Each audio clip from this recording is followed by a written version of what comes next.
So welcome to our Easter show. And Judy, are you there? Yes, I sure am. Well, we're really pleased to have you here. Let me tell our guests a little bit about your background. You are for a while, director of special projects at the Midwest Academy since 1999, and then in 2011, you became the executive director. Your recent clients include the Brady campaign against gun violence, also the Million Mom March, Smoke Free Wisconsin, the Cincinnati Community Policing Partnering Center, the Midwest Agricultural Safety and Health Conference, the Jane Addams Senior Caucus, and a variety of other groups. You've worked on housing, you've worked on environmental, you've worked on worker rights issues. You've got a long and great career, and I know that you're doing a great job at the Midwest Academy, and we are very pleased to have you here on our show today. We'd like to lead off with the following question. Judy, Citizens United, billion-dollar presidential campaigns, more special interest lobbyists in D.C. and state capitals than you can throw a stick at. Why does grassroots activism still matter? Well, grassroots activism matters particularly because of all those things you just named. We are not the people who are ever going to have the money to go dollar for dollar with the Koch brothers, but what we can do is we can talk to regular people and activate people, inform people about the issues, and get people to take action in elections and far beyond elections to shape the issues, to shape the dialogue, and to really own the democracy. Democracy is not about who has the most money. Democracy is about one person, one vote, and that's where grassroots organizing comes in. And tell us about the Midwest Academy. So the Midwest Academy is celebrating its 40th anniversary this year. We were founded by Heather Booth, Steve Max, progressives out of the 1960s, civil rights movement, the women's movement, the anti-Vietnam War movement, to take the lessons, to distill the lessons from those movements. What was effective? What worked? What was really strategic? What kind of power analysis do we need? And how can we as grassroots activists, and particularly as progressive grassroots activists, how can we be effective in bringing about social change? And so that was our founding, and that's our current mission. We see ourselves as building and helping to build infrastructure for the progressive movement, whether that means training, and we do a lot of training on several levels in the skills of organizing, consulting, helping organizations be strategic, build power, build strong organizations. So that's our mission. You mentioned Heather Booth. Heather was the first guest I had on this program back when we that's started great. Last summer, and she's very much a good friend and a mentor to many of us. Yes, Heather is a force of nature. So tell us, just give us your definition of organizing. Well, we say that organizing is when the people who are experiencing a problem come together with their family, friends, neighbors, supporters, and allies to talk about what the problem is, identify solutions that they would like to see, and then organize powerful organizations to go out and fight for those common solutions. So people looking at common problems and using the principles of democracy to go out and fight for change. And so what does an organizer do day to day? You know, it varies because the term organizer covers such a wide range of people. So an organizer might be working in a neighborhood or a city.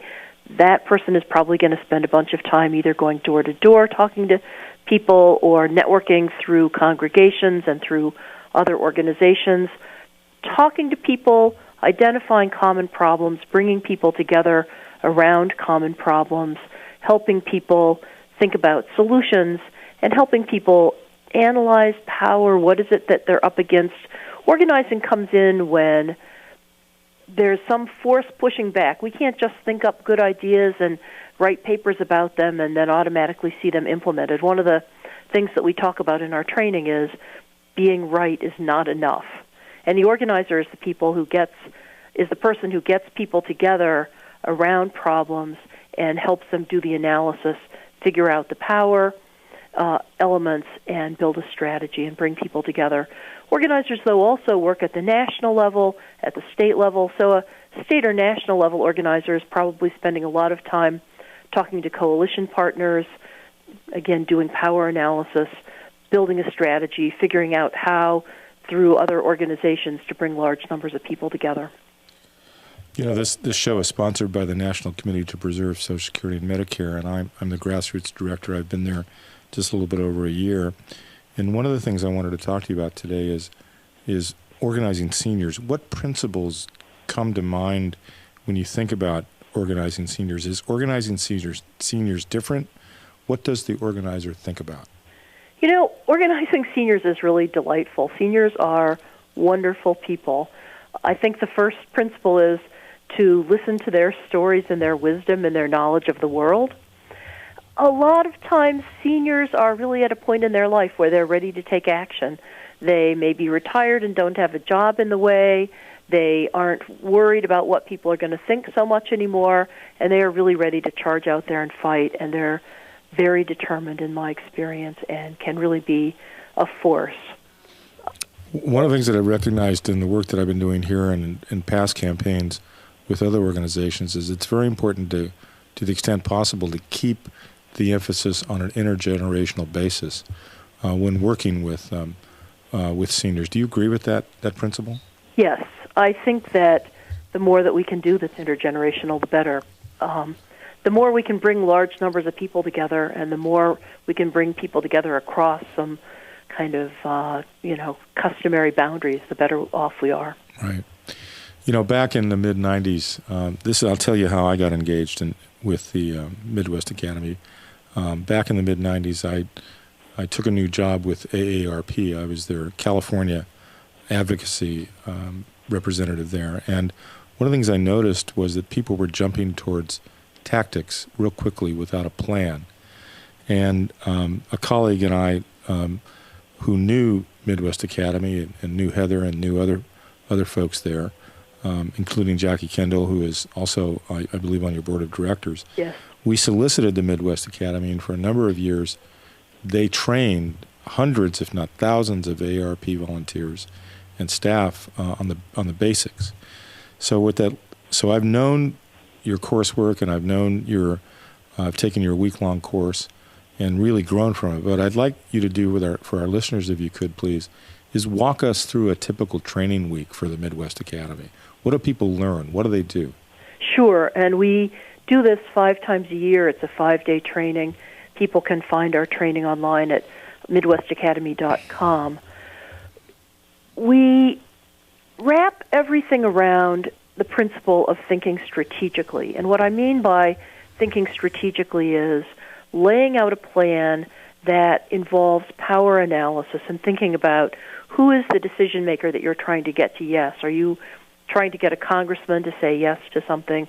Are you trying to get a corporation to say yes to something? What kind of power does that person have?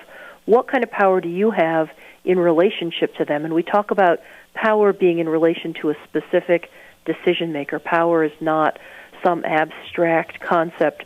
When people come to our training, they frequently think that, and these I'm talking about relatively inexperienced organizers, although people come at all levels.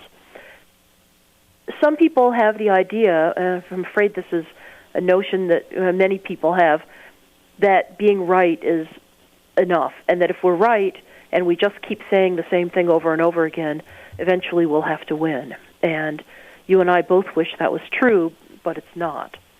So we talk about how do you analyze? So you're going after an elected official to try to get a particular decision. Well, how much did that person win by in the last election? Who voted for him? Who can you take in to meet with him who he's afraid won't vote for him next time if he doesn't do what he promised or do what the people in his district are asking for? And we all too often see people taking a whole group of people who don't buy the product of a corporation, for example, to meet with the corporation, or you see these massive online petitions, no indication of who those 300,000 people are or why the target of that online petition should particularly care about what those 300,000 people think. So we want to get down into the weeds and analyze what is the decision maker thinking, what are they worried about, and how do we bring the people who will actually have some power to make that person nervous, to make that person rethink their position. And power is defined in this case as voting power, correct? That's direct constituents. So if you're talking about an elected official, it's voting power. You've got to take people to meet with an elected official who are actually their constituents, and furthermore are actual constituents who might vote for that person or might have voted for them in the past.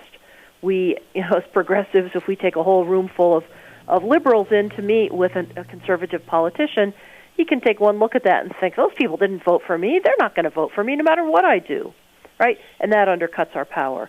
So we have to be really serious about analyzing who needs to be in the room, who does that guy need to see in order to take us seriously, and how many of them does he need to see in order to take us seriously. So we may have 50 hardworking, earnest people, but they're banging their heads against brick walls if they don't get, another 1,000 people, 5,000 people, whatever, is needed into the struggle with them in one way or another. We build our whole training week around the principles of thinking strategically and understanding power. We have a very simple tool, the Midwest Academy strategy chart, which lays it all out in a way that really, I think, kind of demystifies it. A good organizer has all these things in their head. We didn't make any of this up. But if you can put it down on paper and reproduce it and get it out of a couple of people's heads, then you can train lots and lots of people to think strategically and to use these tools. And so the training itself, the week-long training that you're talking about, is both, and it's lecture as well as simulation, as well as people actually being engaged and doing the work right there. Am I correct about that? Yes. So the training is really fun. We just finished a week of training last week here in Chicago with 35 people from a wide variety of different organizations, wide variety of different skill levels. We typically will lay out some principles about something. There'll be then some kind of exercise. It might be a role play. It might be more of a small group exercise on paper. And then we'll debrief it. So how did you do in applying those principles that we talked about? What did that look like when you actually had to put it into practice? And then we'll talk about another topic. And we move through the week talking about power, how to choose issues and talk about issues in such a way that you can win and build your organizational power, the strategy chart, how to do meetings with decision makers, whether they're elected officials or corporate decision makers, and moving through how to build coalitions. That's another really big one. What are some principles for thinking about really being effective in a coalition? And taking action as well. And taking action, exactly. So it's been 40 years. It's been 40 years. I've only been around for about 13 of those. But yes, the Academy has been training people since 1973. Well, I have to tell you that I have, both personally and professionally and also politically, on all three of those, just gained so much from the great work that you do, having been personally trained a number of times through your coursework and through your 5-day training. I've seen the benefit of it. I've seen the growth from it. Just a couple of more questions, Judy. What is the biggest mistake an organizer can make? Well, there are a lot of them, but the biggest one, I think, is probably sitting in your office being afraid to get out in the field because you might make a mistake. So get out there and try it out and learn from your mistakes. Think strategically. Another big mistake that people make that makes us want to cry is rushing into action and not taking the time to plan and develop strategy. We have people tell us, but it was a crisis. We didn't have time for training or developing a strategy. We just had to respond. Well, if you're responding in a less than effective way, you're not, you would have been way better off to take the time and do some thinking strategically.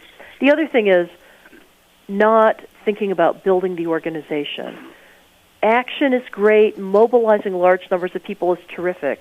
But at the end of the day, you want to capture all of those people as members of your organization in one way or another. You want to be constantly building power so that our organizations can get to scale. The things that we're up against, you started out asking me about Citizens United, the things that we are up against, the forces that we are up against as progressives today are huge. And we have to be thinking really seriously about how do we get our organizations and our power to scale. And in order to do that, we have to be strategic, methodical, and always thinking about building the organization on a permanent basis. And building the organization through the actions that you take and the issues that you are attempting to have a victory over, correct? Exactly. I tell people when they tell me they didn't have time to plan for what they were going to do in a crisis, they just had to rush into action. I know that they've also missed the opportunity to bring all the people who are part of that action into the organization and to develop their leadership through that action. A big premise of organizing is that people learn by doing. So the best time to be learning, to be recruiting new members, to be building new leaders is as you are in action. It's not something that happens separately. Now, Judy, in preparation for the show, I didn't tell you the big secret. The big secret is I've got 4 or 5 rolls of butcher tape. So, butcher tape. Do we have a couple of hours that we can do some strategy charts together? You think? I would love to. I always get a kick out of making strategy charts, and you learn something new every time you do one. Well, I saw your training a couple of years ago when we all met together in Las Vegas, and you're one of the best, and I really appreciate the time you've given us today. I know your busy schedule. I know it's Easter Sunday, and so thank you for taking this time. Now, tell us. Now, there's folks that may be listening to this who may want to become involved and go to the Midwest Academy. Tell us how they can reach you and take your course or learn about the good work that you do. Yes, the Midwest Academy is at midwestacademy.com. And there's a full listing of our training sessions. We have about 10 a year. 5 of them are this 5-day training in the skills of organizing. 2 or 3 times a year we have a training for supervisors of organizers, helping supervisors think methodically about developing the next generation of the movement. And then twice a year we have a more advanced training, which is entirely focused around developing strategy for issue campaigns. So MidwestAcademy.com, our training director can be reached at training@MidwestAcademy.com and would be happy to respond to any questions.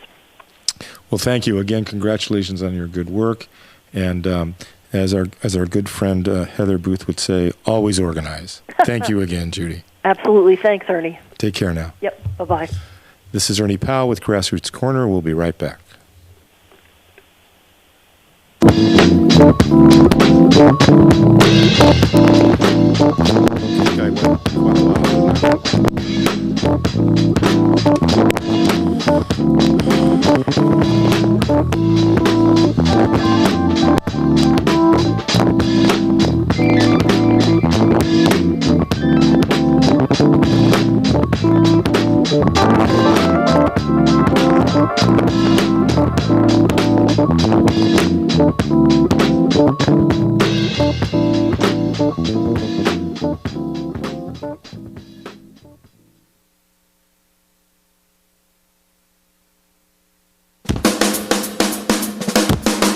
You're listening to We Act Radio, WPWC 1480 AM.